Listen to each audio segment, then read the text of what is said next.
అవసరం లేకుండా చాగంటి కోటేశ్వరరావు గారు వచ్చారని మీలాంటి వాళ్ళు ఎదురొచ్చి రండి రండి అని గుళ్ళోకి తీసుకెళ్లారనుకోండి, ఇంకా అంతకన్నా నా జన్మకి సార్థక్యం ఏముంది, సంతోషం ఏముంది? అదో ఈశ్వర సంబంధమైన మెరిగిన వారు గురుగారు మీరు, మీకు తెలియని వారు ఎవరు? కాబట్టి మీరు రావడమే అది చాలు కదండి. అదని ప్రస్తుతానికి అలా నడుస్తోంది. పిల్లలకి పనికొచ్చాను, కొన్ని పుస్తకాలు రాసి ఇచ్చాను, అవన్నీ ప్రచురణ అయ్యాయి, పిల్లలకి అందాయి. వాళ్ళకి మంచి మాటలు 4 అందితే చాలని సంతోషం ఉంది. రాబోయే కాలంలో ప్రభుత్వం ఒకవేళ ఇదిగో సదస్సు పెట్టాను రండి విద్యార్థులను ఉద్దేశించి మాట్లాడండి అన్నా కూడా వెళ్ళి తప్పకుండా మాట్లాడతా. నాకు కావలసింది ఒకటే, నాకు 10 మందికి ఉపయోగపడగలిగానా, ప్రత్యేకించి భావితరాలు కాబట్టి పిల్లలకి 4 మంచి మాటలు చెప్పి వాళ్ళ జీవితాలు చక్కబడడానికి నేను ఉపయోగపడాలి.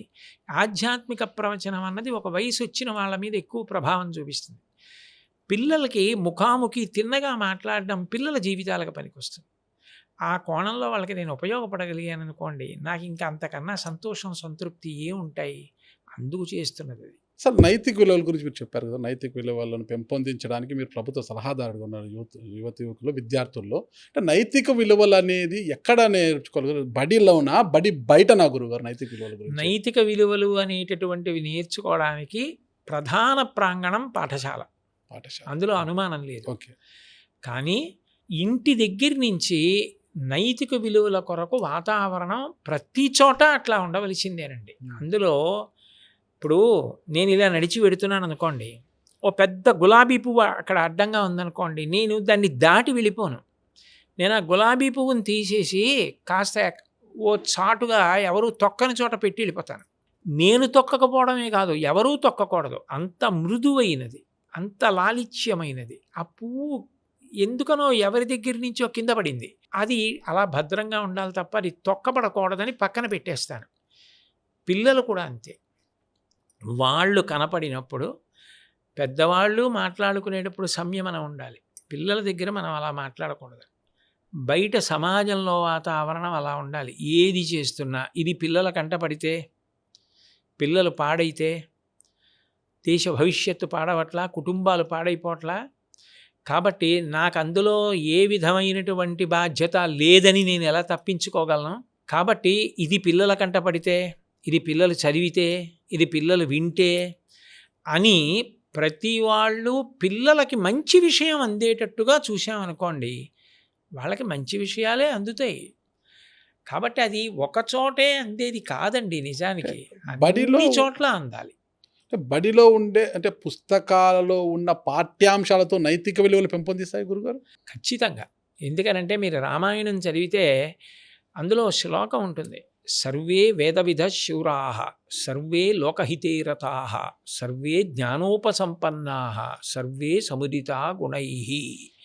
వశిష్ఠుడు రామలక్ష్మణ భరత శత్రుఘ్నుల్ని కూర్చోపెట్టుకుని పాఠం చెప్పినప్పుడు, నువ్వు ఈ చదువు ద్వారా ఒక అర్హతని పొందుతున్నావు, నువ్వు ఒక సమున్నత స్థానంలో కూర్చుంటావు. ఆయన చదువుకున్నవాడు అంటే ఆయన చెప్పిన మాటకి విలువిస్తాడు. ఒక ప్రత్యేకమైన చదువుకున్నాడు అనుకోండి, ఆయన ఒక జిల్లాకి అధికారి అవ్వచ్చు, ఒక గొప్ప వైద్యుడు అవ్వచ్చు, ఒక గొప్ప సాంకేతిక పట్టభద్రుడు కావచ్చు. తద్వారా ఆయన ఆనకట్ట కట్టచ్చు, ఈయన వైద్యం చేయొచ్చు, ఆయన సంతకం పెట్టి 10 ఎకరాల భూమిని పేదవాడికి ఇవ్వచ్చు. చదువుతో పాటే నీకు చదువు తెస్తున్న ఈ అధికారం ఉందే, ఈ అర్హత ఉందే, దీన్ని సమాజం కోసం వాడాలి తప్ప ఈ అర్హతని నువ్వు నీ స్వప్రయోజనానికి వాడుకోకూడదు. అంతకన్నా పాపం ఇంకొకటి లేదు. నీకు చదువు ద్వారా సంక్రమిస్తున్న ఈ అర్హత గురువుల వలన సంక్రమిస్తోంది. ఈ పాపం నాకు కూడా వస్తుంది నీలాంటి అయోగ్యుడికి చెప్పినందుకు. ఏ గురువు పాఠం చెప్తారా, ఇంత మహానుభావుడు వచ్చాడు అధికారి అని 10 మంది పొగిడేటట్టు బ్రతకరా. నువ్వు చదువుకుని ఈ స్థానంలోకి వెళ్ళి ఇంతమందికి ఉపయోగపడు. నీకు పాఠం చెప్పినందుకు, నా ఊపిరిని వాక్కుగా మార్చి నీకు చెప్పినందుకు నా జన్మ కూడా సార్థకం అవుతుంది అని గురువు చెప్పాడనుకోండి శిష్యుడికి, విద్యార్థి మీద అది ప్రభావం చూపిస్తుంది. అప్పుడు అది నైతిక విలువలు కాలేదా? అయింది కదా. కాబట్టి పాఠశాల ప్రాంగణం నైతిక విలువలు సంతరించుకోవడానికి చాలా చాలా ప్రధానమైనటువంటి కేంద్రం అవుతుంది. అక్కడే అసలు పిల్లలతో కలిసి జీవించడం, పక్క పిల్లవాడితో ఎట్లా ఉండాలి, ఉపాధ్యాయులతో ఎట్లా ఉండాలి, అన్ని విషయాలు పిల్లాడు ఎక్కువ గడిపేది సమయం అక్కడే కదండి. అక్కడే వాడు బాగా ప్రభావితుడు కావాలి. కరెక్టే గురుగారు మీరు చెప్పింది. కానీ ఇప్పుడు పోటీతత్వం ఎక్కువైంది. కార్పొరేట్ విద్య ఎక్కువైపోయింది. ప్రభుత్వ పాఠశాలల కన్నా కార్పొరేట్ విద్య ఎక్కువైపోయింది. ఎన్ఐటీలంట, ఐఐటీలంట, నీట్లంట ఇలా చాలా వచ్చేలకి ఎంతున్నా కూడా వాళ్ళని బట్టే చదువులు అయిపోయినాయి. ఏదో వస్తే వాళ్ళ కాలేజీకి ఫస్ట్ ర్యాంకులు రావాలి, ర్యాంకుల కోసం పోటీ పడే ఈ ప్రపంచంలో, ఈ ఉరుకుల పరుగుల చదువుల జీవితంలో నైతిక విలువలు ఎక్కడ వస్తాయంటారు? అక్కడ వాళ్ళ నైతిక విలువలు ఎలా నేను పెంపొందించేలా మీతో చేస్తారు? చెప్తున్నది అదే కదా. ఆ. చెప్పండి పాఠాలు. ఉమ్. పాఠాలతో పాటుగా ఈ చదువుకుని నువ్వు పొందిన అర్హత సమాజ ప్రయోజనానికి పనికొచ్చేటట్టుగా నువ్వు చూడు అని చెప్పగలిగారనుకోండి. అంతకన్నా కావలసింది ఏంటి అంటే, నేను వ్యక్తిగతంగా ఒకరి గురించి చెప్పానని మీరు అనుకోకపోతే నేను మీకు ఒక విషయం చెప్తా. చెప్పండి గురుగారు. మాకు కాకినాడ పట్టణానికి కార్తికేయ మిశ్రా గారని ఒక ఐఏఎస్ ఆఫీసర్ కలెక్టర్గా వచ్చారు. ఓహ్! తెలుసు. అప్పటికి ఈ ప్రాంతం అంతా కూడా మంచినీళ్ళు లేవు. మేమందరం ఉప్పు నీళ్లు తాగేవాళ్ళం.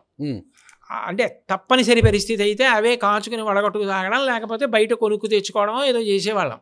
అట్లాంటప్పుడు ఆయన ఒకసారి మా ఇంటికి వచ్చారు. వస్తే అప్పుడే నాకు బయట నుంచి మంచినీళ్ళు తెచ్చుకోవడానికి క్యానో ఏదో వచ్చింది. ఆయన నన్ను అడిగారు, మంచినీళ్ళు మీకు లేవా అని అడిగారు. నాకే కాదండి, ఈ ప్రాంతం అంతా మంచినీళ్ళు లేవు అన్నాను. మీరు నమ్మండి, ఆయన నోటి మీద చెయ్యేసుకొని కూర్చున్న ఆయన అలా వెనక్కి వాలిపోయారు.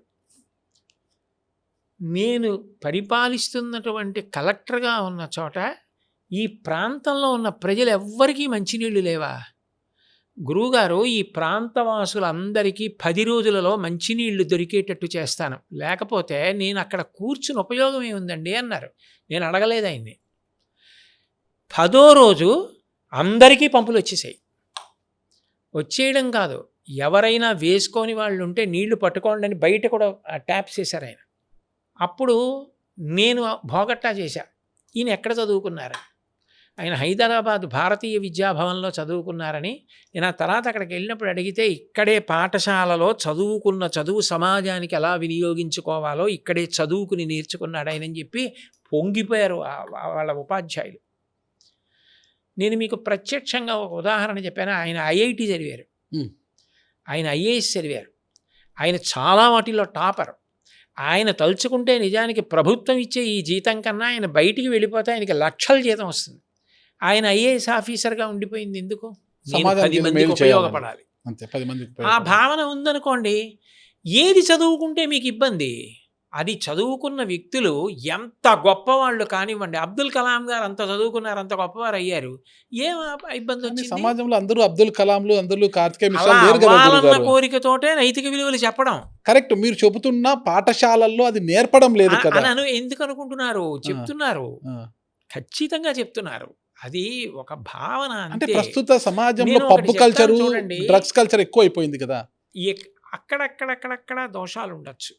నేను ఎక్కడా దోషం లేదని నేను అన్నాను. కానీ దోషం ఉంటే దిద్దడానికి ప్రయత్నం చేయాలి. మనం సిద్ధాంతం చేసేసామనుకోండి అన్ని చోట్ల దోషాలు ఉన్నాయని. నేను ఇప్పుడే మీకు భారతీయ విద్యాభవన్ స్కూల్ని ఉదాహరణగా చూపించాను.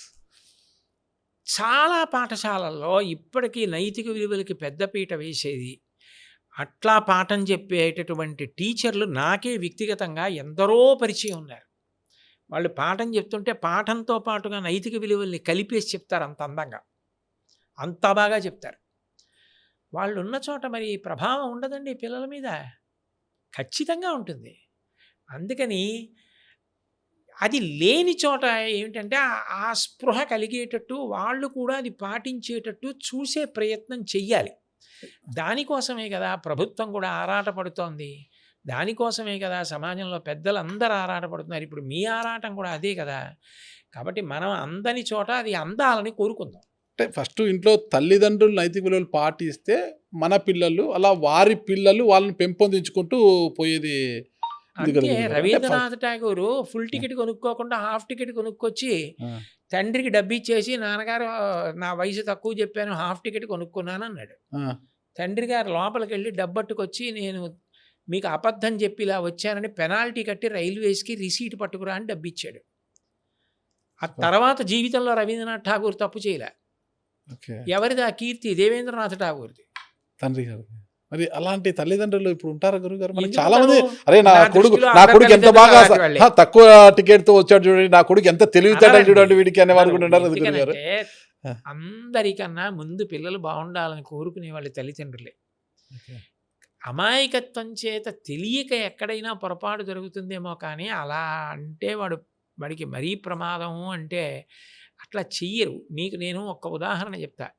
లోయర్ బెర్త్‌లో ఏమీ చదువుకోనటువంటి ఒక ఆవిడ పసిపిల్ల పుట్టగానే ప్రయాణం చేస్తోందనుకోండి. పసిపిల్లని ఇటు పడుకోబెట్టి తను గోడున్న వైపు పడుకోదు. పిల్లని గోడున్న వైపు పడుకోబెడుతుంది. అది ఎవరు నేర్పక్కర్లా. తన పిల్ల గురించి తను చూసుకుంటుంది. కింద పడిపోతుందేమో అని. తల్లిదండ్రులకి బిడ్డలు బాగుండాలని కోరుకుంటే తీరుతుంది. కొంచెం మంచి విషయాలు అందిస్తే పిల్లలందరూ బాగుంటారు. భగవద్గీత గురించి గురు చదివితే చాలా నాలెడ్జ్ పెరుగుతుంది, చరిత్ర తెలుస్తుంది. మనకు భగవద్గీత చదవడం మంచిది. కానీ చాలామంది చదవట్లేదు భగవద్గీత, రామాయణము పుస్తకాలను చదివేంత టైం ఉండదు. కానీ భగవద్గీత అనగానే మనకు చనిపోయిన వారి దగ్గర ఘంటసాల గారి వాయిస్‌తో ఒక శ్లోకంగానే ఆ గీతగా వినిపిస్తుంది. అదే భగవద్గీత అంటే చనిపోయిన వారి దగ్గరనే వినిపించే ఆ గీత జీవన గీతగా మారాలంటే ఎలా గురుగారు? అంటే నా ఉద్దేశ్యం చనిపోయిన వారి దగ్గరే భగవద్గీత వేస్తున్నారా అంటే నాకు అది అనుమానమే. ఎందుకంటే భగవద్గీత నాకు తెలిసి నిత్య జీవితంలో వాళ్ళ జీవితాన్ని దిద్దుకోవడానికి ఎందరో చదువుతారు, ఎందరో అనుష్ఠిస్తారు. బహుశా చనిపోయిన చోట్ల భగవద్గీత వేయడం ఇదిగో అలాగే ఉంటుందిరా, ఒకనాడే అందరూ వెళ్ళిపోయేవాళ్ళే, దీపం ఉండగా ఇల్లు చక్కబెట్టుకో, బతికుండగా భగవద్గీత చదువుకుని అందులో విషయాలు అనుష్ఠించు అని తమకి తాము హెచ్చరిక చేసుకోవడానికి వేసుకుంటున్నారేమో ఒకవేళ అలా వేస్తే అనుకుంటున్నారు. అంటే పుట్టినవారు గిట్టక మానదు, గిట్టినవారు పుట్టక మానదు దాంట్లో చెప్తుంటారు కదా గురు. అంటే అప్పుడు వింటారు కానీ తర్వాత దైనందిన జీవితంలో ఎంతమంది భగవద్గీతని పఠనం చేస్తారంటే మనం? చాలామంది చదువుతారండి నాకు ఓకే. తెలిసి. చాలామంది చదువుతారు. ఎందుకనంటే ఇప్పుడు నేను మీకు ఒకటి చెప్తాను. ఈ స్తోత్రం మీరు ప్రతిరోజు చదువుకుంటే హ్మ్. మీకు భగవంతుడు పుత్రపౌత్రాభివృద్ధినిస్తాడు, సమస్త సుఖములనిస్తాడు అంటే అది చదువుకోవడం ద్వారా మీరు ఒక ప్రయోజనాన్ని కోరుతున్నారు. భగవద్గీత అలా కాదు. భగవద్గీత అనేది ఆచరణాత్మకమైనటువంటి సిద్ధాంతం. మిమ్మల్ని మీరు ఎలా నిగ్రహించుకోవాలి, మీరు ఎలా ప్రశాంతంగా ఉండాలి. ఇందాక మీకు తపస్సు గురించి ఉదాహరణ చూపించాను. మీరు ఎప్పుడు లౌకికమైన విషయాల గురించి ఆలోచిస్తే ఎంత ప్రమాదంలోకి వెడతారు, మనసుని ఎలా తిప్పుకోవాలి, అసలు అన్నిటికన్నా బలమైనది ఏది, ఆ బలమైన మనసుని తిప్పడం ఎట్లా, ఈ పరిష్కారాలన్నీ భగవద్గీత చెప్తుంది. అందుకని భగవద్గీతని రోజు శాస్త్రంగా చదువుకుని దాన్ని నిత్య జీవితంలోకి అన్వయం చేసుకుని అనుష్ఠించేవారు ఎందరో ఉన్నారు. మహాత్మా గాంధీ గారి దగ్గర నుంచి దేశ విదేశాల దగ్గర నుంచి ఎందరో భగవద్గీతని చదువుకుంటారు, అనుష్ఠిస్తారు. అందులో అనుమానం ఏం లేదండి. ఈ మానవ జన్మకు భగవద్గీత ఎలా మార్గదర్శకం అవుతుందంటారు గురుగారు? అసలు భగవద్గీతలో మానవ జన్మకి మార్గదర్శనం కానిది ఏముంది? అన్నీ భగవద్గీతలో ఉన్నాయి. మీకు నేను ఒక ఉదాహరణ చెప్పాలి అంటే భగవద్గీతలో ఒక మాట అంటాడు కృష్ణ పరమాత్మ. అసంశయం మహాబాహో మనో దుర్నిగ్రహం చలం అభ్యాసేన కౌంతేయ వైరాగ్యేణ చ గృహ్యతే అంటాడు. ఓ కౌంతేయ, ఓ అర్జున, నీకు సంశయం అక్కర్లేకుండా చాలా బలమైనది, చాలా తొందరగా కదిలిపోయేది ఏదో తెలుసా? మనసు. దాన్ని నియంత్రించాలి అంటే అకస్మాత్తుగా నియంత్రించడం సాధ్యం కాదు. నేను పూజ చేస్తుంటే మనసు ఎక్కడికో వెళ్ళిపోతుంది, కరెక్ట్. యాంత్రీకరిస్తుంది. పూజ చేస్తుంటే పువ్వులా వేసేయమని చెయ్యికి చెప్పి ఎక్కడికో వెళ్ళిపోతుంది. అటువంటి మనసుతో మీరు ఘర్షణ పెట్టుకుంటే ఒక్క క్షణంలో మారదు. అభ్యాసేనత కౌంతేయ, నీ మనసును నువ్వు పరిశీలించి అభ్యాసం చేసి మనసు మీద ఆధిపత్యం సంపాదించంటాడు. అది మిమ్మల్ని మీరు పరిశీలించుకోవడం మీకు వచ్చిందనుకోండి, మీ గుణదోషాలు మీకు తెలుస్తాయి. లోకంలో ఆవిడ ఎందు గుణాలు ఏమిటి, ఆవిడ ఎందు దోషాలు ఏమిటి, ఆయన ఎందు గుణాలు ఏమిటి, అది కాదు. నా గుణాలు ఏమిటి, నా దోషాలు ఏమిటి నాకు తెలియాలి. నా మనసు బలహీనత ఏమిటి, నా మనసు బలం ఏమిటి నేను తెలుసుకుంటే నన్ను నేను ఉద్ధరించుకోవచ్చు. ఉద్ధరేణ ఆత్మనాత్మానం ఆత్మానం అవసాదయేత్ ఆత్మైవరాత్మనా బంధు ఆత్మైవ రిపురాత్మన. నిన్ను నువ్వు ఉద్ధరించుకోవాలి. ఆకలేస్తే నువ్వు తినాలి, నిద్రొస్తే నువ్వు పడుకోవాలి తప్ప నీకు నువ్వు శత్రువు, నీకు నువ్వు మిత్రుడు. నిన్నెవరో ఉద్ధరించరు, నువ్వు మంచి చేసి ఉద్ధరించుకోవాలి. నీ మనసుని పవిత్రం చేసుకో. అవన్నీ మనిషికి పనికొచ్చేవి కావండి. మనిషికి శత్రువు అంటే ఎవరు అంటారు గురుగారు? తనకి తానే శత్రువు గీత ప్రకారం. ఓకే. నేను కేవలం అప్పటికి ఆ ఇంద్రియ సుఖం తీరిపోతే చాలనుకుని శాస్త్రం వదిలేసి, మర్యాద వదిలేసి, ధర్మం వదిలేసి తిరిగితే నాకు నేను బరువు, 10 మందికి బరువు. నా గురించి ఆలోచించడం కాదు, 10 మంది గురించి ఆలోచించి బ్రతికిన బ్రతుకు బ్రతుకు. ఆయన ఎవరో సినిమాకి అయినా చాలా గొప్ప మాట అంటాడు. తనకు తాను సుఖపడితే తప్పు కాకున్నా తన వారిని సుఖపెడితే ధన్యత ఓ నాన్న అన్నాడు ఏదో పాటలో. ఆ పాట గుర్తులేదు కానీ, పుట్టినరోజు పండగ అందరికీ, మరి పుట్టింది ఎందుకో తెలిసేది అందరికీ. అది నా దృష్టిలో నన్నయ్య గారి పద్యం ఎలాంటిదో, పోతన గారి పద్యం ఎలాంటిదో, ఆ పాట అలాంటిదే ఆ వరకు నాకు. పిల్లలకి ఏదైనా కష్టం వచ్చినప్పుడు, పెద్దలకు కానీ పిల్లలకు కానీ, ముఖ్యంగా పిల్లలకి ఈ మధ్య కాలంలో పండితుల దగ్గర మా పిల్లలు సరిగ్గా చదవలేదు, ఏకాగ్రత లేదు, అల్లరి చేస్తున్నారు, అది ఇది అన్నప్పుడు లలితా సహస్రనామం రోజు పఠనం చేయమని చెప్పండి రోజు అని చెప్తుంటారు. ఇది రోజు కొంత పెరుగుతోంది. లలితా సహస్రనామం పఠించడం అనేది రోజు కూడా పెరుగుతుంది కూడా. లలితా సహస్రనామం చదవడం వల్ల, రోజు వల్ల వేయడం, రోజు పఠనం చేయడం వల్ల కలిగే ప్రయోజనాలు ఏమంటారు అసలుకి? లలితా సహస్రం చదవడం అనేటటువంటి దాంట్లోనే మీకు తెలియకుండానే మీకు ఏకాగ్రత బాగా ఏర్పడుతుందండి. ఎందుకంటున్నానంటే లలితా సహస్రనామంలో అన్ని నామాలు ఒకే సంఖ్య కలిగిన అక్షరాలు ఉండవు. ఇప్పుడు శ్రీమాత, శ్రీ మహారాజ్ఞి, శ్రీమత్ సింహాసనేశ్వరి, ఈ ఒక్క పాదంలో ఎన్ని అక్షరాల నామాలు ఉన్నాయి? శ్రీమాత 3 అక్షరాలు, శ్రీమాత, శ్రీ మహారాజ్ఞి, శ్రీ మహారాజ్ఞి 5, శ్రీమత్ సింహాసనేశ్వరి అంతకన్నా ఎక్కువ. ఒక్కొక్కసారి 16 అక్షరాలు నామం అంతా కలిపి ఒకే 16 అక్షరాలు ఒకటే నామం వస్తుంది. కామేశ్వర ముఖాలోక కల్పిత శ్రీ గణేశ్వర, కామేశబద్ధ మాంగళ్య సూత్ర శోభిత కంధర. దాన్ని మీరు మధ్యలో ఆపారనుకోండి, అనుష్టుప్ ఛందస్సు విష్ణు సహస్రం ఆపినట్టు 8 అక్షరాల దగ్గర ఆపారనుకోండి, వ్యతిరేక అర్థం వస్తుంది మధ్యలో దీర్ఘం తీస్తే. అప్పుడు మీరు చదువుతున్నప్పుడు ఇక్కడ 3 అక్షరాలు, ఇక్కడ 5 అక్షరాలు, ఇక్కడ 4 అక్షరాలు, ఇక్కడ 1 అక్షరం, ఇక్కడ 2 అక్షరం, ఇది 16 అక్షరాలు అన్నప్పుడు మీరు దానికి తగినట్టు ఊపిరి తీసి మధ్యలో విరవకుండా, దీర్ఘాలు తీయకుండా అలాగే చదవడం అలవాటైంది అనుకోండి, మీకు ఏకాగ్రత వచ్చిందా లేదా? వచ్చిందా? వచ్చింది. అప్పుడు పిల్లలకి ఏ ఏకాగ్రత ఏర్పట్టలేదంటున్నారో అది ఏర్పడడానికి అది కారణమైందా? కరెక్ట్. 2, మీకు ధారణ, జ్ఞాపకం ఉండడం. లలితా సహస్రంలో ఒక పెద్ద ప్రయోగం ఒకటి ఉంటుంది. అమ్మవారి యొక్క తల దగ్గర మొదలుపెట్టి ఆవిర్భావం చెప్తున్నాడు వ్యాసుడు. చెప్తూ ఏదో చిదగ్నికుండ సంభూత దేవకార్య సముజ్యత బుద్ధ్యద్భాను సహస్రాభాహ చతుర్బాహు సమన్విత. ఆవిడ వస్తుంటే ముందు కాంతి వచ్చింది, 4 చేతులు వచ్చాయి, తల, కిరీటం, నుదురు, ముక్కు, బొట్టు, కనుబొమలు, కళ్ళు, పెదవులు, నోరు, గడ్డం, కంఠం, కామేశబద్ధ మాంగళ్య సూత్రశోభిత కంధర. తర్వాత ఆ అమ్మవారి యొక్క వక్షస్థలం, అమ్మవారి యొక్క నాభి, అమ్మవారి యొక్క ఊరువులు, కామేశజ్ఞాత సౌభాగ్యమార్ధవోరుద్వయాన్విత. అలా ఊరువుల దగ్గర నుంచి మోకాళ్ళు, చిట్ట చివరికి పాదాలు, పాదాల దగ్గర బొటన వేలికున్నటువంటి గోరు, కరాంగుళి నఖోత్పన్న నారాయణ దశాకృతి, చేతి వేళ్ళగోళ్ళు, ఇన్ని చెప్పాడా?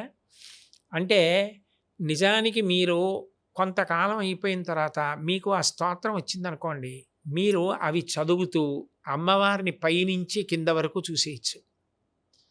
అంటే ధారణతో పాటు దర్శనం అలవాటు అవుతోందా? ఇది మీకు చదువులోకి కూడా అన్వయం అయిపోయింది అనుకోండి, అప్పుడు మీరు చదివింది ధారణలోకి, చదివింది దర్శనంలోకి, చదివినది ఏకాగ్రతలోకి వెళ్ళిపోయింది అనుకోండి, ఇదే మందు అక్కడ పనిచేస్తుంది. పైగా ఈ అమ్మవారి అనుగ్రహమే అక్కడ పనిచేస్తుంది. కాబట్టి లలితా సహస్రం శాస్త్రీయంగా, సాంకేతికంగా చాలా గొప్పది కదా, ఆదరణీయం.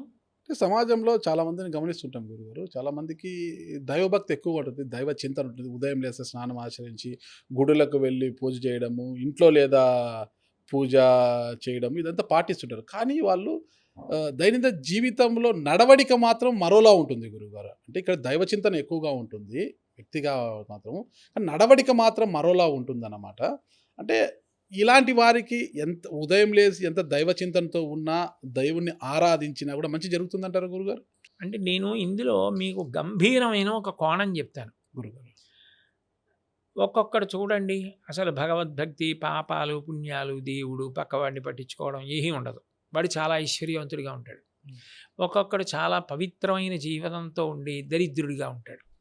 అప్పుడు సాధారణంగా ఏమంటారంటే, ఏమండి భగవంతుడు అన్నవాడు ఉంటే ఈయన ఇలా ఉండడం ఏంటి, ఆయన అలా ఉండడం ఏంటి? కరెక్ట్ గురుగారు. దీనికి జవాబు ఒక్కటే. సనాతన ధర్మంలో ప్రాణప్రదమైన సిద్ధాంతం ఏమిటంటే కర్మ సిద్ధాంతం. గత జన్మలలో మీరు చేసిన పాపపుణ్యాలు ఏ ఉన్నాయో వాటిని మీరు ఈ జన్మలో అనుభవించాలి అని. ఆయన గత జన్మలలో పుణ్యం చేశాడు, దాని ఫలితం ఇప్పుడు ఐశ్వర్యం అనుభవిస్తున్నాడు. ఇప్పుడు చేస్తున్నాడు పాపం, దీన్ని అనుభవిస్తాడు. ఆయన గత జన్మలో పాపం ఇప్పుడు పూర్తి చేసేసుకుంటున్నాడు, అయినా ఇప్పుడు పవిత్ర జీవనం పొందున్నాడు. అందుకని దీని ఫలితం ఉత్తర జన్మల్లో పొందుతాడు. అప్పుడు ఆయనకి హెచ్చరిక, ఈయనకి భుజం మీద చెయ్యి పెట్టి అభినందించి అదే పవిత్ర మార్గంలో వెళ్ళడానికి తోడ్పాటు. పునర్జన్మ సిద్ధాంతంలో కర్మ ప్రధానమై ఉంటుంది. అది మీరు పెట్టలేదు, నేను పెట్టలేదు, అది ప్రధాన సిద్ధాంతం. అది దాని వలన పాపపుణ్యాలే దుఃఖంగా సుఖంగా మారుతూ ఉంటాయి అని. అయినప్పుడు వ్యక్తి అసలు పూజ, భగవంతుడు ఇంటి దగ్గర ఏదో ముందు పూజ చేయడం మొదలెట్టాడు అనుకోండి, ఒక్కటి గుర్తుపెట్టుకోండి, అసలు భగవంతుడు ఉన్నాడని నమ్మాడు కదా. ఇప్పుడు దయానంద సరస్వతి స్వామి వారి దగ్గరికి వెళ్ళి ఒక ఆవిడ ఒక మాట అంది, మా అత్తగారితో నేను పడలేకపోతున్నాను స్వామి, అసలు ఆవిడ రాక్షసి, చంపుకు తినేస్తుంది నన్ను, ఒక్క గంట మాత్రం మౌనంగా ధ్యానం చేసుకుంటుంది, ఆ ఒక్క గంట నేను ప్రశాంతంగా ఉంటాను, మరి అప్పుడు దానివల్ల ప్రయోజనం ఏమిటని అడిగింది. ఆయన అన్నారు, ఆ ఒక్క గంట నువ్వు ప్రశాంతంగా ఉండడమే ప్రయోజనం, కనీసం ఆ గంట కూడా ఉండకపోతే ఆ మొదలైంది ఉందే పూజ, అది మెల్లిమెల్లిగా ఎక్కడో పండుతుంది.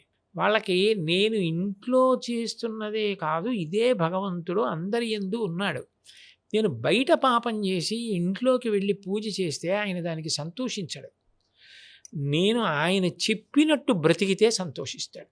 మీకు నేను ఒక్క ఉదాహరణ చెప్తా, మీకు అర్థమైపోతుంది. ఒక యజమాని ఉన్నాడు అనుకోండి, ఇద్దరు సేవకులు ఉన్నారు. ఒక ఆయన ఆవులకు పాలు తీయడం, గడ్డేయడం, పొలం పనులు చూడడం చేస్తాడు. ఒక ఆయన ఎప్పుడూ యజమాని దగ్గర కూర్చొని స్తోత్రం చేస్తూ ఉంటాడు.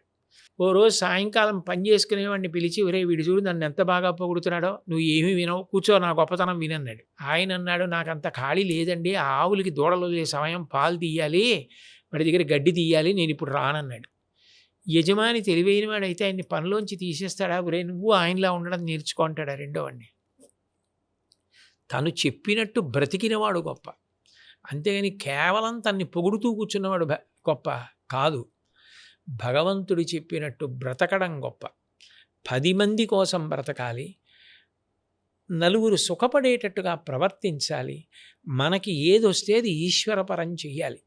పూర్వం దేవాలయంలో నాట్యం చేసేవారు ఎందుకు? రాజోపచారంలో. తనకి నృత్యం వస్తే అది 10 మందికి ఉపయోగపడాలంటే శుద్ధి చేసే కర్మాగారం. ఈశ్వరుడి ముందు నృత్యం, ఈశ్వరుడి ముందు గానం. అందుకే గీతం శ్రావయామి, వాద్యం ఘోషయామి, అక్కడ వాద్యం వాయించేవారు, అక్కడ వ్యాకరణం చెప్పేవారు, అక్కడ పాఠం చెప్పేవారు. డబ్బుంటే అక్కడ ఇచ్చేస్తే ప్రసాదంగా అందరికీ పెట్టేవారు. అక్కడ ఒక కళ్యాణ మంటపం కట్టి అందరికీ ఇచ్చేవారు. ఎందుకని? దేవాలయం ద్వారా సమాజానికి సేవ చేసేవారు. ఇది ఒకనాడు మొదలుపెట్టినవాడు ఏదో ఒకనాటికి పెరుగుతాడు. అసలు మొదలే పెట్టలేదనుకోండి, వాడు మరింత ప్రమాదకరంగా అయిపోడు. అందుకని అక్కడ వరకు వచ్చాడు, ఆయన ఇంకా ఎదగాలని మనం భగవంతుడికి ప్రార్థన చేద్దాం. ఏమండి, మీరు చెప్పిన దాని ప్రకారం గత జన్మలో చేసిన పాపకాలు ఈ జన్మలో అనుభవించక తప్పదు అంటుంటాను. అంటే ఈ జన్మలో దైవ చింతనతో ఉంటూ ఈ జన్మలో మనకు దైవ కార్యాలు, మంచి అన్నదానాలు ఇట్లా చేసుకుంటే గత జన్మ పాపకర్మాలన్నీ తొలగిపోతాయంటారు గురుగారు? తొలగిపోవడం అంటేనండి అలా ఉండదు. మనం ఈ జన్మలో చేసిన పుణ్యం పుణ్యమే, పాపం పాపమే. అయితే ఒకటి భయంకరమైన కర్మ ఏదో చేసి ఉండి ఈ జన్మలో వాడు భక్తితో ఉన్నాడు అనుకోండి, భగవంతుడు ఒరే ఇంత మార్పు చెందాడు, ఇంత పవిత్రంగా బతుకుతున్నాడు, ఏదో గత జన్మలో పాపం చేశాడని నేను వాడిని ఎందుకు కష్టపెట్టాలని ఆ పాపాన్ని తీసివేయగలిగిన వాడు భగవంతుడు. పాపం తనంత తాను పోదు, పాపం తనంత తాను ఫలితం ఇవ్వదు. పుణ్యం తనంత తాను ఫలితం ఇవ్వదు. పుణ్యానికి ఫలితాన్ని ఇచ్చేవాడు, పాపానికి ఫలితాన్ని ఇచ్చేవాడు, పాపం తీసేయగలిగిన వాడు భగవంతుడు. అందుకు పూజ. నైతిక విలువల గురించి ఒక మాట గురుగారు, నైతిక విలువలు ఎక్కువగా పెంపొందిస్తే నేర ప్రవృత్తి తగ్గుతుందంటారా? అంతే కదండి. ఓకే. నైతిక విలువలు అంటే ఏంటి? నీతి. ఓకే. రే నేను చేసింది ఖచ్చితంగా నేను అనుభవించవలసి ఉంటుంది, తప్పు ఇట్లా నేను ప్రవర్తించకూడదు, ఇది మనిషిగా నేను చేయవలసింది కాదనిపించింది అనుకోండి, అసలు అటువంటి విలువ ఒకటి మనసులో ఏర్పడుతుంది. అబ్రహాం లింకన్ గారు చిన్నప్పుడు దుకాణంలో టీ పౌడర్ అమ్ముతున్నాడు. ఆఖరణ చూసుకుంటే ఆయన దగ్గర డబ్బులు ఎక్కువ వచ్చాయి. ఆయన బాగా ఆలోచిస్తే ఒక ఆవిడికి తాను తక్కువ ఇచ్చానని గుర్తొచ్చింది. ఆయన చీకటి వేళ కొట్టు కట్టేసి ఆవిడ ఇంటికి వెళ్ళి ఆయన డబ్బులు ఇచ్చేసి వచ్చేసాడు. అందుకే అంత గొప్పవాడు అయ్యాడు. మీకు ఏ దేశంలో పుట్టాడు, ఆయన ఎవరు, ఇవన్నీ ఎందుకు? మంచివాడైతే మంచివాడని ఆలోచించాలంతే, అంతవరకే. మనిషి మనసు నిష్కల్మషంగా ఉండడం, కేవల స్వార్థ చింతన. ఎంతమంది ఏమైపోయినా నాకు అనవసరం, నేను బాగుంటే చాలు, అంతకన్నా రాక్షస ప్రవృత్తి లేదు. నేను కొద్దిగా నలుగుడు పడినా పర్వాలేదు, 10 మంది సంతోషిస్తే చాలు, అంతకన్నా దైవత్వం లేదు. మనిషి మారకపోతే సమాజం నశించిపోతుంది. నేను మీకు ఒక్కటే చెప్తున్నా కారణం, మనిషి మీద సమాజం ఆధారపడుతుంది. ఎందుకనంటే ఒక గుర్రానికి డెక్కలు చీలి ఉండవని దాని మీద కూర్చొని కొండలెక్కేవాడు మనిషి, గాడిద బరువు మోస్తుందని గాడిదని వాడుకునేవాడు మనిషి, నెమలి నృత్యం చేసి నృత్యం నేర్చుకునేవాడు మనిషి, పక్షిని చూసి విమానం కనిపెట్టినవాడు మనిషి, సమస్త జీవులలో ఉన్న విభూతిని మనిషి వాడుకుంటాడు. అటువంటి మనిషి సమాజం గురించి ఆలోచించకపోతే ఒక్క మనిషే కాదు, సమాజమే నాశనం అయిపోతుంది.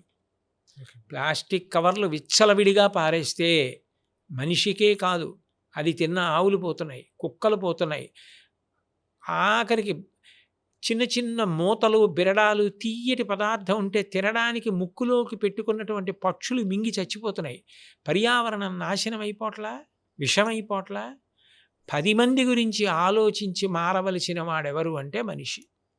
అలా మారవలసిన అవసరం మనిషికి ఉంది. దానికోసం నైతిక విలువలు అన్నవి ఎప్పుడూ చెప్పబడుతూనే ఉండాలి. మానవ జన్మ ఎత్తిన తర్వాత ఇదొక దాన ధర్మాలు అయితే చేస్తుంటారు, దానాలు ధర్మాలు చేస్తుండాలి. అంటే రక్తదానం అంటారు, ఆకలేసిన వాడికి అన్నం పెట్టడం కూడా అన్నదానం మంచిది అంటారు. మనం రోడ్డుపై వెళ్తున్నప్పుడు భిక్షగాళ్ళు వస్తుంటారన్నమాట, వాళ్ళంతా వికలాంగులు వాళ్ళు వీళ్ళు వస్తుంటారు, వాళ్ళకి దానం చేయడం మంచిది అంటారు. ఇలా ప్రతిదీ కూడా ఏ దానం చేసినా మంచిది అంటారు. ఇన్ని దానాల్లో ఏ దానం గొప్పదంటారు? అవయవదానమా? అన్నదానమే గొప్పండి. ఎందుకనంటే అన్నదానం ప్రాణదానం. అన్నం లేకపోతే చచ్చిపోతాడు, ఆ సమయానికి మీరు అన్నం పెడితే ఇంకో రోజు బతుకుతాడు. కాబట్టి మీరు ఆయుర్దాయం ఇచ్చారా లేదా? ఆ తిన్న అన్నంతో ఆ బలంతో ఆయన ఏదైనా మంచి పని చేయొచ్చు. పొద్దున మా ఆవిడ పలహారం పెట్టింది కాబట్టి ఇప్పుడు నేను మాట్లాడుతున్నాను కదా, అది తినకపోతే ఏం మాట్లాడతాను, పడిపోతాను. కాబట్టి మీరు పెట్టిన అన్నంతో ఆయన మంచి పని చేశాడనుకోండి, మీరు ఆ మంచి పనికి కూడా కారణం అయ్యారా?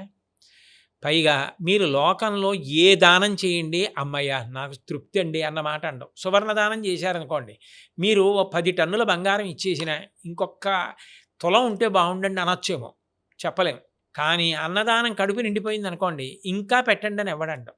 ఇంకొద్దమ్మా చాలండి బ్రేవుమని త్రేయించి సంతోషంగా వెళ్ళిపోతాడు. ఉత్తర క్షణం సంతోషం కలుగుతుంది. నాకు చాలు అన్న మాట అనేది అన్నదానం విషయంలోనే. ప్రాణాలు నిలబడేది అన్నదానం విషయంలోనే. అన్నం వలనే శాంతి ధర్మం. అన్నం దొరకలేదనుకోండి నేర ప్రవృత్తి వస్తుంది. అన్నం దొరికిందనుకోండి వాడికి ఆకలి తీరితే వాడు నేను కూడా ఇలా 10 మందికి పెట్టేవాళ్ళ బతకాలనుకుంటాడు. అందుకే పూర్వం అన్నదాన సత్రాలు పెట్టి బాటసారులకి వాళ్ళకి అన్నం పెట్టి నేర ప్రవృత్తి పెరగకుండా చూసేవారు. ఇప్పుడు మా ప్రాంతంలో రాజస్థాన్లో కాశిరెడ్డి నాయన అనేది నిత్య అన్నదాన సత్రాలు ఎక్కడికి వెళ్ళినా ఇవాళ కూడా వాళ్ళు ఎక్కడ ఏ టైంలో వెళ్ళినా కూడా భోజనాలు పెడుతూనే ఉంటారు. ఇక్కడ డొక్కా సీతమ్మ గారు, డొక్కా సీతమ్మ గారు, ఓకే, వాళ్ళందరూ అంతే. అందుకని దానము, ఈ అన్నం పెట్టడం అనేది సనాతన ధర్మంలో అంతర్భాగం. అందుకే అసలు అతిథి లేకుండా అన్నం తినేవారు కాదు అప్పుడు.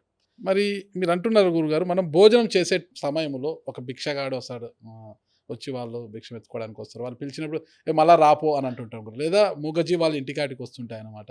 వాటిని తరుముతుంటాం. అంటే మనము అంటే భోంచేసినప్పుడు మీరు వాళ్ళు సరిగ్గా వచ్చినప్పుడు వినలేదేమో, మళ్ళీ రాపో అన్నారా, కొంచెం సేపు ఆగొస్తానన్నారు. అంటే ఇంత తింటున్నాడు కదా, తినేసాక వచ్చి పెడతానన్నాడేమో, అంటే అది మీకు మనం అలా భోంచేసిన వినపడింది. వాళ్ళు కూడా ఆకలితో వచ్చారు. వాళ్ళ ఆకలిని తీర్చి మనం ఆకలి తీర్చుకుంటే మంచిదంటారా? మన ఆకలి తీర్చుకొని వాళ్ళ ఆకలి తీర్చడం మంచిదంటారా? చాలా గొప్పవాడు అనుకోండి, ముందు ఆ! ఆయనకి పెట్టి తాను తింటాడు రంతిదేవుళ్ళ. ఓకే. ఓకే. ఓ మోస్తరువాడు అనుకోండి, ఆ! ఉండవయ్యా నేను తిన్నాక కొంత మిగిల్చి పెడతానంటాడు. రెండోవాడు ఒకటోవాడు అవ్వాలి, ఒకటోవాడు ఇంకా పెరగాలి. అంతే అంతే. నేను చెప్పగలను. శైవక్షేత్రాల గురించి చెప్పారు గురుగారు. మనం శివాలయాలకు వెళ్ళినప్పుడు శివుడి ఏదో లింగం ఉంటది. ఎదురుగా నంది విగ్రహం ఉంటది కదా! ఇక్కడ నందికి, శివుడికి మధ్యలో మనం వెళ్ళకూడదు అనేది అంటుంటారు కదా! నిజంగా అలా వెళ్ళకూడదా? వెళ్తే అంటే ఏమన్నా అపచారమా? నందికి శివుడికి మధ్యలోకి ఎందుకు వెళ్ళొద్దంటారంటే, నంది ప్రపంచానికి పృష్ఠభాగం పెడతాడు, హ్మ్. శివుడి వైపుకి దృష్టి పెడతాడు.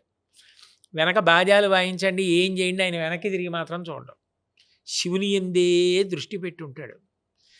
అట్లాంటి వాళ్ళిద్దరి మధ్యలోకి వెడితే ఆయనకి ఇబ్బంది కలగదు, అందుకని వెళ్ళొద్దంటారు.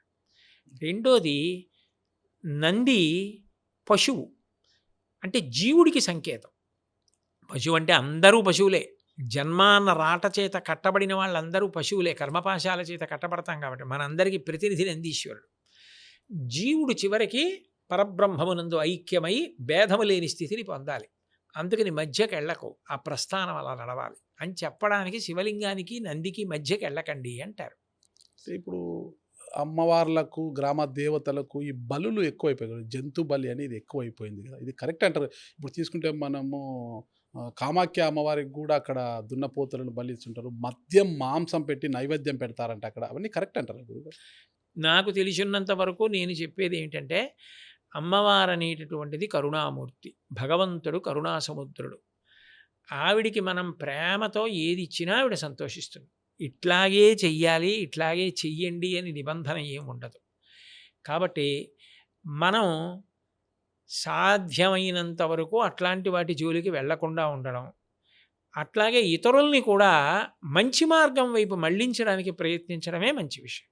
నేను కామాఖ్య అమ్మవారి దేవాలయానికి ఒక పర్యాయం వెళదాం అనుకున్నాను. హ్మ్. కానీ అప్పుడు నా భార్య ఆరోగ్య కారణాల రీత్యా అది మానస సరోవరం అవి వెళదాం అనుకుని వెళ్ళలేదు.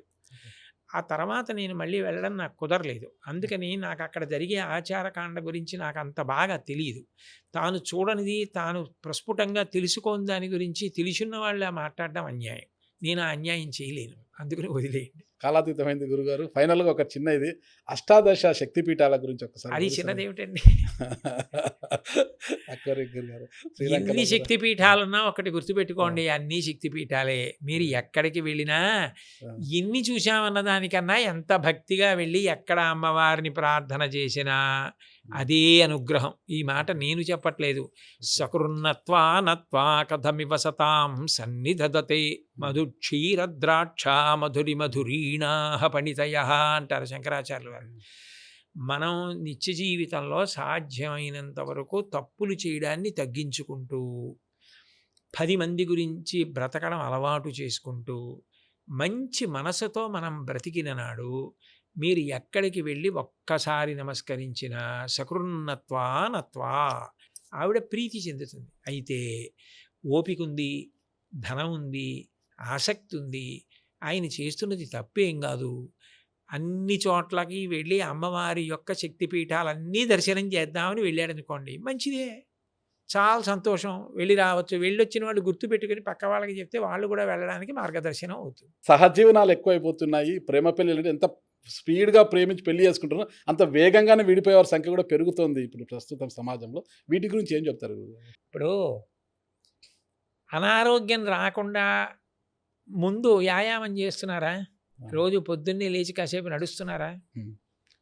ఎందుకు ఇప్పుడు నీకేం ఒంట్లో బాగుంది కదా, ఎందుకు ఈ నడక అని అడగరు. ఒంట్లో బాగుండడానికే నడక. రోగ నిరోధక శక్తి కోసం, సంధిబంధములు బాగుండడం కోసమే నడుస్తారు. ఎందుకురా నీ ఒంట్లో బాగుంది కదా, ఎందుకు ఇంత సాత్విక ఆహారం తింటావంటే, అనారోగ్యం రాకుండా ఉండడానికే సాత్వికంగా తింటున్నానంటాడు. పెళ్లి చేసుకునేవాడు కూడా పెళ్లి విలువ తెలుసుకుని పెళ్లి చేసుకున్నాడు అనుకోండి, ఇలాంటివి ఉండవు. రామాయణ కావ్యం లాంటిది బాగా చదువుకుని, సీతారామ కళ్యాణం బాగా చదువుకుని, రుక్మిణీ కళ్యాణం బాగా చదువుకుని, పార్వతీ కళ్యాణం బాగా చదువుకుని, మహాత్ముల జీవితాల్లో పెళ్లి చేసుకున్న తర్వాత వాళ్ళు కూడా దాంపత్యంలో ఎన్ని కష్టాలు పడ్డారు, ఎన్ని ఇబ్బందులు పడ్డారు. మహాత్మా గాంధీ గారి జీవిత చరిత్ర చదవండి. అలాగే భానుమతి రామకృష్ణ గారు వాళ్ళ అమ్మగారు నాన్నగారు ఎన్ని కష్టాలు పడ్డారో. ఆఖరికి పిల్లలకు అన్నం పెట్టి తినడానికి లేక తోటకూర ముద్ద చేసుకుని తిని సంగీతం పడుకున్నారు. అది కష్టసుఖాల్లో తోడు నీడగా చెయ్యి పట్టుకుని ప్రస్థానం చేయడంలో, ఒకసారి చెయ్యి పట్టుకున్న తర్వాత విడిచిపెట్టకుండా ఉండడం ఈ దేశ సంస్కృతి, ఈ దేశం గొప్పతనం. అంతేగాని అది భగవంతుడిచ్చిన గొప్ప స్నేహం. నాతో కలిసి పుట్టినది కాదు, ఎక్కడో పుట్టి నాకు ఇల్లాలైంది, నేను ఆమెకంతే. అదొక గొప్ప ప్రస్థానం. భార్యాభర్తలు ఎలా ఉండాలి గురుగారు? ఇద్దరం కలిసి ఇలా ప్రస్థానం చెయ్యాలి. అంతేగాని 100% నాకు నచ్చినట్టు తనుండే అవకాశం ఉండదు, తనకి నేను ఉండే అవకాశం ఎలా ఉండాలి? నైతిక విలువలు అనేది ఇంట్లోనే స్టార్ట్ కావాలి. భార్యాభర్తలు బాగుంటేనే పిల్లలకు కూడా అదే లక్షణాలు వస్తాయి. భార్యాభర్తలు ఎలా ఉండాలి అంటే, వాళ్ళిద్దరూ కూడా నాణ్యానికి అటు ఇటు ఎలా ఉంటుందో, వాక్కు అర్థము ఎలా కలిసి ఉంటాయో భార్యాభర్తలు కూడా అట్లా ఉండాలి. ఎప్పుడైనానండి భార్యాభర్తలే కాదు, నేను ఒక్కటి చెప్తాను, అవతల వారికి ఇది ఇష్టం ఉండదు అని మీకు తెలుసు అనుకోండి. మీకు తెలియకపోతే మీరు దాని గురించి మాట్లాడితే తప్పు కాదు. మీకు ఆ విషయం ఇష్టం ఉండదని నాకు తెలుసు అనుకోండి, నేను అది మాట్లాడకుండా ఉంటే చాలు. మీకు నా యందు స్నేహభావం ఉంటుంది. నేను అదే మాట్లాడాను అనుకోండి, స్నేహం చెడిపోతుంది. భార్యాభర్తలైనా అంతే. ఒండుల యందు అప్రీతికరమైన విషయాల జోలికి వెళ్లకుండా, ఇద్దరికీ ప్రీతికరమైన విషయం ఏదో ఒకటి లేకుండా ఉండదు. వాటిని పట్టుకొని కలిసి బ్రతకడం, సామాజిక కర్తవ్యాన్ని తెలుసుకోవడం. ఎందుకని అంటే పిల్లలు ఏమైపోతారు, వాళ్ళిద్దరు విడిపోతే మరి పిల్లలు వాళ్ళ మీద ఎంత దుష్ప్రభావం చూపిస్తుంది, ఆ పక్కింటి వాళ్ళకి వీళ్ళ గురించి ఎంత దుష్ప్రభావం చూపిస్తుంది. అందుకని బాగా ఆలోచించి సాధ్యమైనంత వరకు ఓర్పు పట్టడం. నీకేం ఒడ్డున కూర్చొని చెప్తావు, మాకు ఇదిగో ఇంత కష్టం వచ్చి మేము విడాకులు తీసుకోవలసి వచ్చింది అన్న వాళ్ళ గురించి నేను మాట్లాడటం లేదు. కానీ ప్రాథమికంగా ముందు మన వరకు మనం అవగాహన పెంచుకొని ప్రస్థానం చేయవలసిన అవసరం తెలుసుకోవడం మాత్రం చాలా ఉంటుంది. అంటే అందరూ జీవితాలు పండిన దంపతులందరూ ఏ కష్టాలు పడకుండా కీర్తి ప్రతిష్టలు పొంది ఆ స్థాయికి వెళ్ళిన వాళ్ళు కారండి. ఎంతో కష్టాలు పడ్డవాళ్లే, ఎన్నో ఇబ్బందులు పడ్డవాళ్లే. ఘంటసాల వెంకటేశ్వరరావు గారు ఇవాళ ఆయన పేరు చెప్తే 2 చేతులు ఎత్తి నమస్కారం చేస్తారు. ఆయన శరీరం వెళ్ళిపోయి ఇన్ని దశాబ్దాలైనా ఆయన పాట వినపడని రోజు ఉండదు. అట్లాంటి ఘంటసాల వెంకటేశ్వరరావు గారు పెళ్ళైపోయిన తర్వాత కూడా పానగల్ పార్కులో పడుకునేవారు. పెళ్ళైపోయి భార్య గారిని కాపరానికి తీసుకొచ్చిన తర్వాత ఇల్లు అద్దెకి తీసుకోగలిగారు. అన్ని కష్టాలు పడ్డారు ఘంటసాల గారు. అయితే ఆయన తన జీవితాన్ని పండించుకోవాలా, అమృతమయం చేసుకోవాలా. ఇప్పటికి ఘంటసాల గారి వర్ధంతి, ఘంటసాల గారి జయంతి మనం నిర్వహించట్లా. ఆ త్యాగరాజస్వామి జీవితంలో ఎన్ని కష్టాలు పడ్డారు, దీక్షితారు వారు ఎన్ని కష్టాలు పడ్డారు, మహాత్మా గాంధీ గారు ఎన్ని కష్టాలు పడ్డారు. ఆయన జీవిత చరిత్రలో స్వయంగా రాసుకున్నారు. తండ్రి గారు మృత్యు ముఖంలో ఉండి చనిపోవడానికి సిద్ధంగా ఉంటే నేను కామానికి వశుండయ్యాను ఆ రోజున, ఇప్పటికి నాకు తలుచుకుంటే సిగ్గేస్తుందని రాసుకున్నారు. ఉద్ధాన పతనాలు ఉంటాయి ప్రస్థానంలో, కానీ తెలుసుకుని ఒకరి చెయ్యి ఒకరు పట్టుకోవాలి. తట్టుకోలేక క్షణికావేశంలో బలవన్మరణాలకు పాల్పడుతున్నవారు అలా ఉండకూడదు. అక్కడే పరిణతి చాలా అవసరం. ఆ పరిణతి ఏర్పరచుకోవడానికే మంత్రభాగం వచ్చింది. ఆ పరిణతి ఉండాలి. ఉండకుండా తొందరపాటుగా ప్రవర్తిస్తే అది చాలా ప్రమాదానికి వెడుతుంది. అందుకని పెద్దలు అన్నవాళ్ళు ఉండడం అన్న మాటకు కారణం ఏమిటంటే, అప్పుడు జోక్యం చేసుకొని వాళ్ళు కూడా తప్పు ఇలా జరిగితే భవిష్యత్తులో మీరు చాలా ఇబ్బందులకు లోనైపోతారు, ఇట్లా చేయకండి, ఇద్దరూ కలిసి ఉండండి, ఇద్దరూ చెయ్యి పట్టుకొని ప్రస్థానం చేయండి, ఉంటాయి కొద్దిగా కష్ట సుఖాలన్నవి అని అలవాటు చేస్తే ఆ తర్వాత వాళ్ళు పొందే ఆనందం వేరుగా ఉంటుంది. అందుకని నేను చెప్పేది ఒక్కటే, ఆ వైవాహిక జీవితం యొక్క విలువ, అందులో ఉన్న శాంతి అర్థం చేసుకోమని చెప్తాను. ఎందుకనంటే మీరు చూడండి, నేను ఎక్కడో ఉపన్యాసాలకు వెడతాను, ఏదో ప్రవచనాలు చేస్తాను, ఇంటికి వెడతాను, నాకు శాంతి స్థానం ఎవరు? నన్ను ఎవరైనా ఓ అనకూడని మాట అన్నారనుకోండి, నా వ్యక్తిగత జీవితం మీకన్నా ఎవరికి తెలుసు? నా భార్యకి భార్య. తెలుసు. నేను నిజంగా ఏమైనా కోరుకుంటూ ఉంటానా? నేను ఏమైనా ఆశపడి చేస్తూ ఉంటానా? ఇవన్నీ ఎవ్వరికన్నా తెలిసున్నది ఎవరికి? నా భార్యకి తెలుస్తుంది. భార్య ఆత్మ సమస్సఖ. నా ఆత్మ ఎంతో నా భార్య అంతే. ఆమెకి తెలియందేం ఉండదు. అన్నీ తెలుసు. నన్నెవరో నిష్కారణంగా నింద చేశారనుకోండి, నేను చాలా చిన్నబుచ్చుకున్నాననుకోండి, మీరెందుకు బెంగ పెట్టుకుంటారు? మీ జీవితం ఏమిటో ఎందుకు తెలియాలి అందరికీ? భగవంతుడికి తెలుసు, మీకు తెలుసు, నాకు తెలుసు. ఇవాళ మిమ్మల్ని అన్నవాళ్ళున్నారే, వాళ్ళే ఒకనాడు మీకు గొప్ప స్నేహితులై, ఆనాడు తొందరపడ్డామండి అని మీ పక్కన నిలబడి, మీ కార్యక్రమాన్ని సమర్థించి, మీతో కలిసి నడుస్తారు. అదే కదా భగవంతుడి అనుగ్రహం అంటే. మీరు చెప్పేది అదే కదా ప్రవచనాల్లో. ఎక్కడో చిన్న ఇబ్బంది వచ్చిందని మీరు నిలబడిపోతారా? చిన్నబుచ్చుకుంటారా? అలా చిన్నబుచ్చుకోకూడదు. అని తల్లి బిడ్డని జోకొట్టినట్టు నన్ను సేద తీర్చగలిగినది ఎవరు? భార్య. భార్య. అది కొంత ప్రస్థానం చేస్తే ఆ మనసులు ఒకటైపోతాయి పాలు నీళ్ళల్లా. అది అయ్యే వరకు మొదట్లో తొందరపడితే ఎలా? ఇష్టాయిష్టాలన్న మాటల కన్నా త్యాగబుద్ధితో కలిసి ప్రయాణం చేస్తే అనుబంధం ఏర్పడుతుంది. అది పెద్దలు పిల్లలకి చెప్తే పిల్లలు కూడా అలా ప్రస్థానం చేస్తారు. ఈ దేశంలో ఒకనాడు విడాకులన్న మాట లేని గొప్ప రోజు మళ్ళీ వస్తుందని మనం ఊహ చేద్దాం. ఖచ్చితంగా అట్లా ఆ ఆశ. రోజు రావాలని కోరుకుంటాం గురుగారు. మీ విలువైన సమయాన్ని మా కోసం వెచ్చించి మంచి విషయాలు చెప్పారు. థ్యాంక్ యూ గురుగారు. నమస్కారం. చాలా సంతోషం. స్వస్తి. శుభం భూయాత్. థాంక్యూ.